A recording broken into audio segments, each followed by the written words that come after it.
Fala galera do Mac Magazine, Lucas Caton por aqui. Esse é meu primeiro vídeo e eu vou mostrar para vocês o app Alfred, que apesar de ser muito popular, pode ser que alguém ainda não o conheça ou não saiba de todo o poder desse app. Eu uso o Alfred desde 2011, quando eu comecei a usar o macOS, e muita gente acha que o Alfred é só um substituto para o Spotlight, aquele buscador nativo de apps e arquivos que aparece quando pressionamos Command e espaço. Mas o app é muito mais que isso. Eu acho relevante dizer também que, alguns anos atrás, a Apple implementou uma melhoria significativa no Spotlight. Eu mesmo troquei o Alfred nessa época para dar uma segunda chance no buscador nativo, já que, enfim, seria um app a menos rodando, um app a menos para atualizar, apagar, etc. Inclusive, muita gente que usava o Alfred nessa época conseguiu migrar e está feliz com a solução nativa. No meu caso, uma semana depois eu acabei reinstalando o Alfred por dois motivos principais. Primeiro, ele é ligeiramente mais rápido que o Spotlight, mas na verdade isso só faz diferença se você, assim como eu, gosta de tudo muito ágil, não gosta de esperar meio segundo para aparecer o campo de busca. Eu, por exemplo, gosto de apertar Command espaço e já sair digitando instantaneamente o que eu quero buscar. E o Spotlight, de vez em quando, ele não é tão rápido e acaba não registrando os primeiros caracteres que eu digitei. Não sei nem dizer se ainda é assim na versão atual, faz um bom tempo já que eu não utilizo, mas o segundo e mais importante motivo de eu usar o Alfred é todo o resto que ele é capaz de fazer. O app se auto-caracteriza como um app de produtividade para Macs, só que eu particularmente acho essa classificação um tanto quanto subjetiva. Se eu fosse classificar com minhas próprias palavras, provavelmente ele seria algo como um canivete suíço. Isso porque ele se propõe a fazer várias coisas diferentes, e até muitas pessoas podem pensar que por esse motivo ele pode não fazer tudo tão bem. Mas felizmente não é assim, ele é extremamente competente e eu sinceramente acho que ele nunca fechou sozinho, nunca falhou desde que eu comecei a usá-lo. Não é à toa que ele é um dos meus softwares favoritos e um dos poucos que eu pago satisfeito pela licença sempre que sai uma versão nova, apesar de não ser exatamente barato. Mas calma aí, que ele também tem uma versão gratuita que já faz bastante coisa. Então, sem mais enrolações, eu vou aqui para o meu Mac para mostrar e demonstrar o que ele faz e também as diferenças entre as versões Free e o Power Pack, que é o nome que eles dão para o pacote de funcionalidades que você destrava quando adquire uma licença. A funcionalidade mais básica do Alfred é a busca, que como eu falei é muito similar ao Spotlight nativo do macOS. Então eu vou demonstrar aqui o Spotlight primeiro, né? Ele abre essa janelinha aqui no centro, e aí a gente pode digitar, por exemplo, Calculator, e aí ele mostra aqui as informações do aplicativo pra gente e tal. Se eu apertar Enter, obviamente ele abre a aplicação. No Alfred, ele também tem uma interface bastante similar, porém ela é totalmente personalizável. Eu vou mostrar isso daqui a pouco nas preferências. Então a gente consegue mudar a cor, mudar o tamanho da fonte, etc. E aqui eu, por exemplo, poderia digitar Safari e ele me traz o mesmo recurso. Se eu apertar Enter, ele vai abrir o Safari. Só que além de servir para iniciar os apps, a gente também pode usar para encontrar arquivos e pastas, que também é um recurso que está presente no Spotlight. Então, por exemplo, se eu digitar aqui Find Piano, por exemplo, ele vai encontrar aqui todos os arquivos que tenham o nome piano. Só que a busca do Alfred é bastante poderosa, então ela não para por aqui, e a gente poderia, por exemplo, fazer uma busca no Google, simplesmente digitando Google Mac Magazine, por exemplo. Eu aperto Enter, ele já automaticamente abre aqui no meu navegador. Também é possível fazer buscas em outros sites, por exemplo no IMDb. Então se eu digitasse aqui Breaking Bad e apertasse Enter, ele já abre o site do Breaking Bad com a busca que eu digitei lá no Alfred. Uma coisa muito legal do Alfred é que ele vai aprendendo a forma que você usa ele. Então se eu digito a letra C, por exemplo, ele mostra aqui para mim o Visual Studio Code, que é um aplicativo que eu uso muito, provavelmente diariamente. Se você usa o Google Chrome, se você começa, na verdade, a usar mais o Google Chrome, ele automaticamente vai colocar o Google Chrome aqui no topo, para você não precisar usar o mouse e ficar indo para cima e para baixo. Você simplesmente vai com a setinha ou ainda digita Command 1, 2, 3, conforme está referenciado aqui na frente. Bom, eu vou mostrar aqui então um pouquinho das preferências da aplicação, né, do Alfred.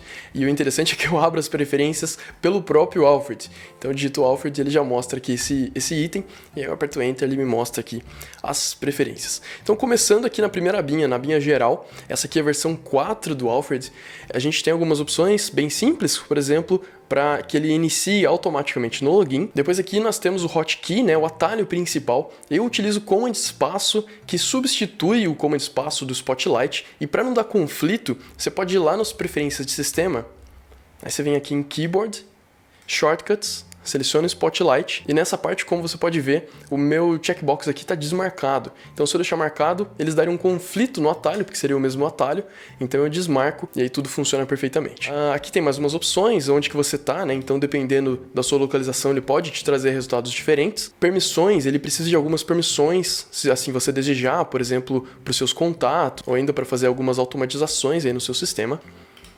Depois aqui na segunda aba de preferências, a gente tem uma lista gigante de coisas, e aqui as coisas começam a ficar bem interessantes.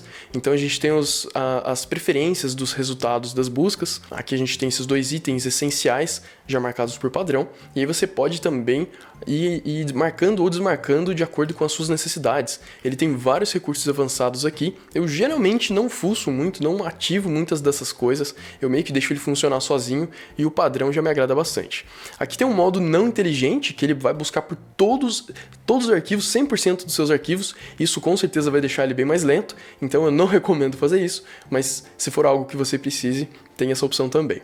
Aqui tem o escopo da busca, então eu posso, por exemplo, falar qual pasta eu quero ou não quero que ele faça essas buscas, né? Aqui, por exemplo, ele já exclui a pasta de library do nosso diretório, do nosso usuário, então ele já exclui isso aqui por padrão, mas eu também posso adicionar e remover se assim eu desejar. Continuando na próxima parte aqui, a gente tem uma busca de arquivos, como eu mostrei antes, né? A gente pode digitar find e digitar o nome do arquivo, então aqui tem várias opções. Aqui, por exemplo, a gente tem o in. Se eu digitar in mais alguma coisa na frente, ele vai começar a buscar pelo conteúdo do arquivo, né? Então imagine que você tenha lá uma redação e por algum motivo você queira buscar alguma palavra que esteja naquele documento porque você não lembra o título do documento. Isso aqui pode ser bastante útil. Aqui embaixo a gente também tem algumas opções do que não mostrar. Então, por exemplo, ele não mostra por padrão os e-mails, os contatos, o calendário e assim por diante. E a gente também tem um limite de resultados, né? Quantos resultados a gente quer que sejam exibidos. Aí continuando aqui, a gente tem mais opções, né? Opções um pouco mais avançadas.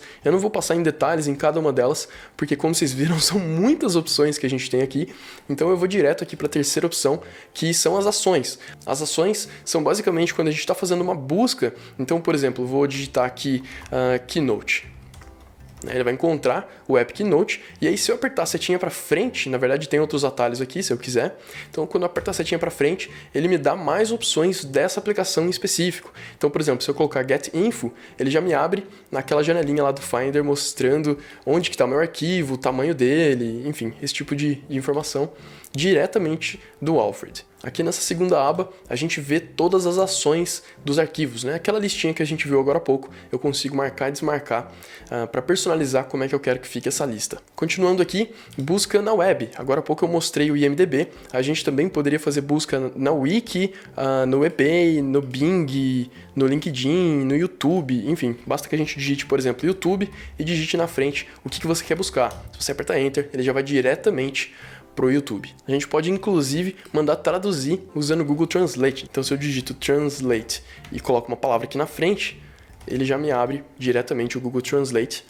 O meu aqui tá como em inglês, então eu teria que mudar para português, e aí sim ele traduz pra gente. Existe também a possibilidade de adicionar uma busca personalizada. Então, por exemplo, se eu quisesse fazer uma busca no Mac Magazine, eu digitaria aqui a URL, existe uma URL própria para fazer a busca, colocaria um título e uma palavra-chave, né? Como que eu quero fazer essa busca. Por exemplo, MM, e aí quando eu digitasse MM no Alfred, mais o nome aqui na frente, ele automaticamente já buscaria lá para mim. Continuando na próxima aba aqui, você pode também buscar pelos favoritos do seu navegador, tanto do Safari quanto do Google Chrome. Eu não uso isso aqui, por isso que está desmarcado. Na próxima aba aqui, a gente tem um dos recursos mais legais, mais interessantes, na minha opinião, que é um histórico de clipboard.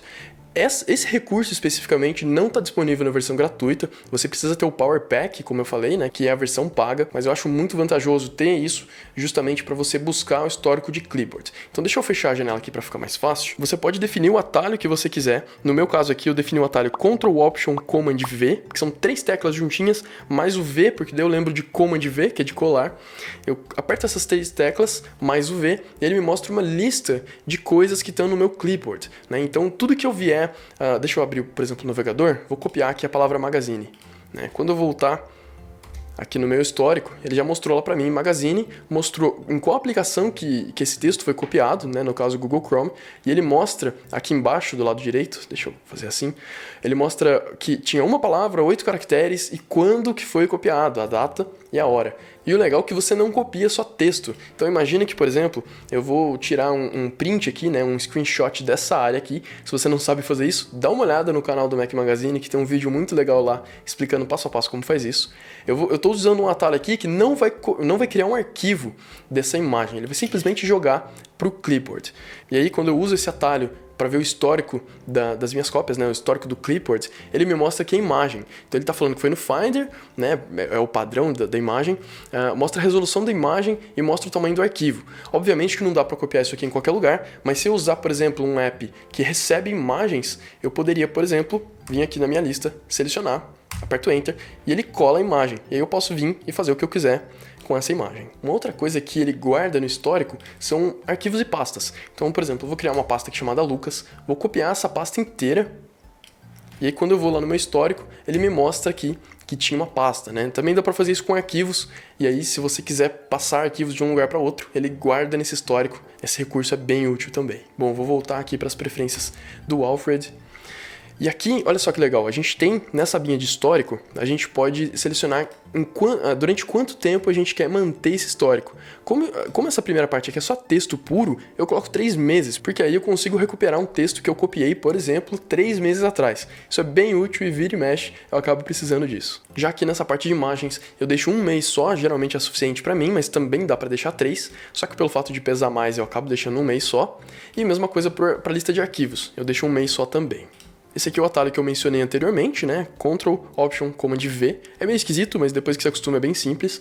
Mas eu também poderia digitar essa palavra-chave, Clipboard. Então se eu digitar Clipboard, ele já me mostra aqui, eu aperto Enter, ele cai novamente naquela tela que a gente estava vendo antes. Aqui eu também posso ativar esse comando Clear para ele limpar esse histórico. Eu deixo o meu desativado para eu não limpar sem querer, né? Eu prefiro abrir as preferências aqui e clicar nesse botão, se assim eu quiser. Mas eu nunca faço isso, na verdade. Então eu até desativo para não apagar sem querer. E aqui embaixo existem também mais opções de customização. Depois a gente tem aqui outras abas, eu nunca mexo nessas duas aqui, mas como você pode ver ele é bastante completo, tem sempre bastante opções para a gente personalizar cada pedacinho, cada recurso do app, isso é bem legal também. Mas agora indo aqui para a próxima parte, que é uma outra parte que eu gosto muito também, são os snippets. Eu até criei uma coleção aqui nova chamada Mac Magazine Exemplo para demonstrar como é que isso aqui funciona. Os snippets basicamente são atalhos que a gente pode utilizar para preencher determinado texto. E na verdade, tanto o Clipboard quanto o Snippets poderia ser um app completamente separado, porque não tem nada a ver com a busca padrão do Alfred. Por isso que no começo do vídeo eu tinha falado que o Alfred tem essa premissa de ser um canivete suíço, ele resolve vários problemas de uma vez. Então vamos lá, eu vou criar um snippet aqui para dar de exemplo, e aí eu vou chamar ele de site do Mac Magazine, vou colocar MM. E aqui na palavra-chave, eu costumo usar ponto e vírgula no começo, mas isso não é uma regra do Alfred. Na verdade, acho que isso aqui eu usava em outro aplicativo, e eu acabei trazendo esse hábito meu para cá, mas você pode usar qual tecla você quiser. O ponto e vírgula geralmente funciona bem para mim. Então eu coloco uma tecla esquisita, nesse caso aqui ponto e vírgula, mais o atalho que eu quero, MM. E aqui eu digito o texto. Então, por exemplo, https macmagazine.wall.com.br. Aí eu salvo, aí deixa eu abrir aqui o meu navegador novamente, vou fechar todas as abas aqui. Então eu vou digitar ponto e vírgula MM, ele já preenche aqui para mim a URL do Mac Magazine, aí basta eu apertar Enter para ele abrir o site. Note que você não está limitado a um texto de uma linha só, você pode dar Enter e escrever mais coisas em outras linhas. Tá? Então tudo isso aqui vai funcionar perfeitamente, óbvio que não no navegador, porque ele só tem uma linha, mas se você copiar isso aqui num Word, num Google Docs, por exemplo, ele vai colar direitinho com várias linhas. Uma outra coisa que a gente pode fazer também é adicionar esses placeholders que ele está mostrando aqui embaixo. Então, por exemplo, eu vou recortar aqui o BR e vou colocar aqui Clipboard. E aí, como o próprio nome já diz, onde está esse trecho aqui, ele vai copiar o que tiver no Clipboard. Então deixa eu demonstrar. Vou salvar, e aí eu volto aqui no navegador e eu vou digitar a palavra PT, tá? Vou recortar ela, E como recortei, ela foi automaticamente para o clipboard, aí eu pressiono .mm e ele preenche o site do Mac Magazine com o final .com.pt, que no caso, na verdade, não tem o UOL. Então, se eu digitar .com.pt, ele redireciona automaticamente para o site .com.br. Note que você também pode usar esses outros placeholders, como time, date e até mesmo esse random. Eu tenho vários aqui definidos, como por exemplo esse date stamps. Então, se eu digito ponto e vírgula date, ele já coloca a data automaticamente para mim, a data com ano, mês e dia. O ponto e vírgula time faz a mesma coisa, obviamente, porém incluindo a hora e os minutos também. E aí você pode personalizar e até viajar na maionese como você quiser, né? Eu tenho aqui, por exemplo, vários de arts ASCII, né? Que são essas artes feitas com caracteres apenas. E aí você pode criar, por exemplo, eu tenho um para documentos. Então eu coloco ponto vírgula RG, ponto vírgula CPF, ele já preenche para mim. Mesma coisa telefone, e-mail, endereço. Eu nunca mais na vida precisei digitar nada disso. Eu simplesmente aperto ponto e vírgula RG e ele preenche automaticamente para mim, o que também evita falhas na hora de digitar. Então isso acaba sendo bastante útil para mim. Continuando na próxima aba aqui, a gente tem calculadora. Ele vem com uma calculadora integrada, então, por exemplo, eu poderia fazer 5 mais 9, aí eu posso colocar tudo isso aqui entre parênteses, enfim, fazer uma conta mais complexa. Posso apertar igual para ele mostrar o resultado, ou ainda apertar Enter e ele copia o resultado aqui para o clipboard. Bastante interessante esse recurso também, e eu uso bastante porque ele é bem mais leve, eu não tenho que abrir o aplicativo da calculadora. Dicionário, né, eu posso escrever define e uma palavra, por exemplo, magazine, e ele mostra para mim o que é, né, e se eu apertar Enter, ele até abre o dicionário nativo aqui do macOS. Próximo aqui, os contatos, eu posso buscar diretamente pelos contatos. Então, se eu digitar Rafael Fishman aqui, por exemplo, né, se eu apertar Enter, ele mostra os dados do Rafael. Inclusive, um recurso um tanto quanto curioso é esse Command L, né, esse atalho Command L. Se eu apertar, ele mostra alguma informação em tela cheia. Não sei exatamente em qual cenário isso aqui seria útil, mas tá aí. Se um dia você precisar de um app que deixe os textos gigantes, você pode usar o Alfred também. Depois aqui a gente tem também o Apple Music, né, então a gente poderia abrir esse mini player. Você pode usar esse atalho do iTunes e ainda pode personalizar várias outras coisas aqui. O OnePassword também tem uma integração nativa com ele. Eu não uso porque o OnePassword já tem um atalho que faz a busca de uma forma bem simples. Tem inclusive um vídeo aqui no canal do Mac Magazine, dá uma olhada lá se você não assistiu ainda. Por esse motivo eu acabo não usando esse recurso aqui do Alfred. Depois a gente tem comandos do sistema. Eu uso bastante o Sleep, por exemplo, porque eu nunca lembro o atalho, então eu digito Sleep ou ainda Screensaver, né? Eu simplesmente digito Screensaver e toco ali, se eu quiser. E aí você pode, sei lá, limpar a lixeira, fazer logout e todas essas outras opções aqui. Terminal, você pode digitar um comando aí no terminal. Eu não sei por que alguém ia querer fazer isso. Eu prefiro abrir o terminal e rodar. Mas enfim, tá aí. Existe essa possibilidade também. A large type, né, aquele recurso que eu mostrei para, enfim, mostrar um texto gigante na tela. Você pode customizar aqui a fonte e outras coisas também. E por fim, esse Quick Look, né, que é o mesmo Quick Look que a gente tem no Finder. Então deixa eu dar um exemplo aqui. Vamos dizer que eu estou procurando por piano, tá? E aí a gente tem esse PDF aqui. Se eu pressiono Shift, simplesmente o Shift e mais nada, ele mostra um preview aqui para mim. Então, se eu vou na pasta de cima, por exemplo, ele mostra a pasta e eu posso ir navegando arquivo por arquivo aqui, mostrando um preview de todos os arquivos da mesma forma que a gente faria no Finder. Isso aqui é bem útil também. Bom, aqui a gente chegou no final dessa lista de recursos, mas a gente também tem outras abas aqui, como por exemplo Workflows. Eu uso muito pouco isso aqui, tanto é que eu só tenho um, mas é legal que você pode encontrar na internet, fazer o download e instalar alguns que já venham prontos. Esse aqui, por exemplo, ele converte uma cor, né, o formato de uma cor de RGB para hexadecimal. Então vamos dizer que eu digite RGB, aí eu tenho uma cor, sei lá, 40, 50, 200. Ele converte isso aqui para hexadecimal e já mostra um preview da cor, que é bem legal também. Mas eu também posso criar os meus. Então aqui tem uns pontos de partida, você pode criar um inteiro branco, né? Tem uns templates aqui também. E já vem com alguns exemplos. Então, por exemplo, should I watch this movie? Eu deveria assistir esse filme? Aí eu clico aqui em continuar e ele mostra um flow aqui pra mim, né? Quando a pessoa digitar essa keyword, que no caso é movie, ele já vai abrir 3 sites aqui pra mim. O YouTube, o IMDb e o Rotten Tomatoes. Enfim, ele já abre os 3 sites aqui se eu fizer isso aqui, tá? Então tá aí mais uma coisa um pouco mais avançada. É quase como se você estivesse programando o Alfred e é bastante flexível também, mas eu acabo não usando muito. A próxima opção aqui é a aparência, então você pode mudar aí a aparência dele e deixar de um jeito que te agrade mais. Tem umas cores mais claras, umas cores mais escuras, com a fonte maior. Eu gosto dessa segunda aqui, pelo fato de ser bastante clean. Depois a gente tem o Remote. Esse Remote funciona da seguinte maneira. A gente tem que ter um app iOS, a gente baixa ele, se eu não me engano ele é gratuito, e aí você ativa essa opção aqui, que vai virar o servidor remoto, né? Ou seja, o seu computador vai ser o servidor remoto, e aí pelo aplicativo você consegue fazer várias coisas, como, sei lá, limpar a lixeira, colocar o seu computador para dormir, abrir aplicações, mudar as preferências e mais um monte de coisa. Eu nunca achei isso aqui muito útil, não sei por que eu ia querer controlar o meu Mac com o iPhone, mas de qualquer forma, tá aí mais uma opção desse canivete suíço que é o Alfred.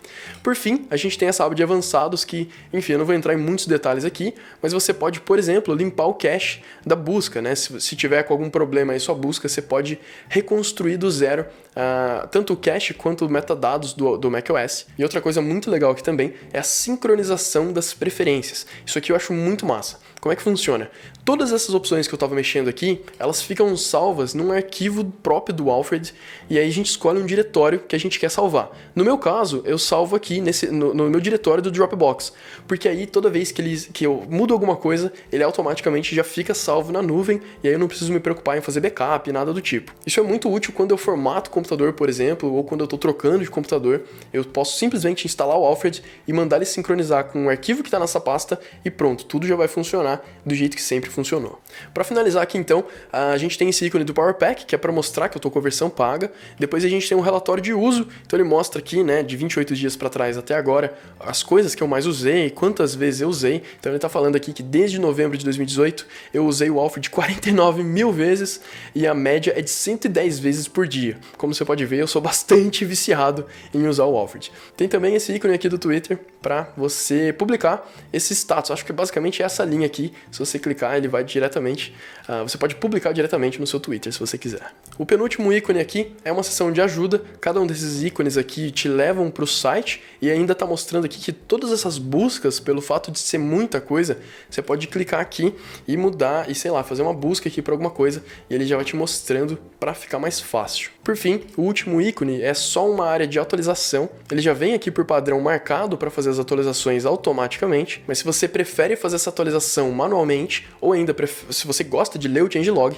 você pode fazer isso nessa área aqui. Bom, é isso. Se você gostou do vídeo, dá um joinha. Se você adorou, se inscreve no canal para receber mais reviews, dicas e demonstrações do melhor pedaço da maçã aqui no Mac Magazine. Um grande abraço!